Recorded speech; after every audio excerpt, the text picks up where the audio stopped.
আসসালামু আলাইকুম এভরিওয়ান। আশা করি সব ভালো আছেন। আলহামদুলিল্লাহ আমি আল্লাহর রহমতে ভালো আছি।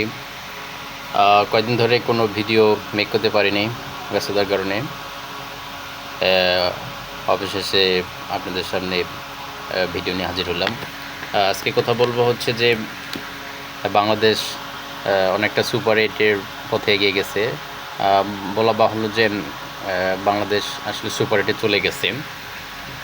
সর্বশেষ যে নেদারল্যান্ডের সাথে যে ম্যাচটা খেললো, এই ম্যাচটা জিতে বাংলাদেশ সুপার এইট আসলে বাংলাদেশে নিশ্চিত হয়ে গেছে। এমন না যে আমরা নেপালের সাথে পরবর্তী ম্যাচ আছে, নেপালের সাথে বাংলাদেশ হারবে, এটা কেউ বিশ্বাস করবে না। আর হারলেও যে ওইভাবে রান রেট বাংলাদেশের অতটা পিছিয়ে থাকবে না। অপরদিকে যদি শ্রীলঙ্কা নেদারল্যান্ডকে হারিয়ে দেয় তাহলে তো আর কোনো কোথাও নেই।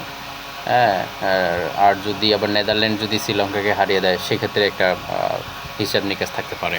ঠিক আছে, তো যা হোক, হচ্ছে বাংলাদেশ সুপার এইটে যে নিয়ম, আইসিসির যে নিয়ম, এই নিয়মে হচ্ছে যে এগুলা হচ্ছে আপনাদের আইসিসির আগে থেকেই কিছু গ্রুপের ইয়ে করা আছে, যেগুলো হচ্ছে যে কে কার বিপক্ষে খেলবে।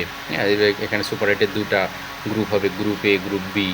হ্যাঁ, এই ক্ষেত্রে দেখা যাবে যে বাংলাদেশ আপনার অস্ট্রেলিয়া, ইন্ডিয়া, আফগানিস্তান, এর সাথে বাংলাদেশ, এই চারটা দল একটা গ্রুপে করে প্রতিটা দলেই প্রতিটা দলের সাথে খেলবে। এই ক্ষেত্রে দেখা যাবে যে আরেকটা গ্রুপ থাকবে যেটাতে সেখানে হয়তো আফগানিস্তান বা সেখানে তো সাউথ আফ্রিকা চলে গেছে, ওয়েস্ট ইন্ডিজ চলে গেছে।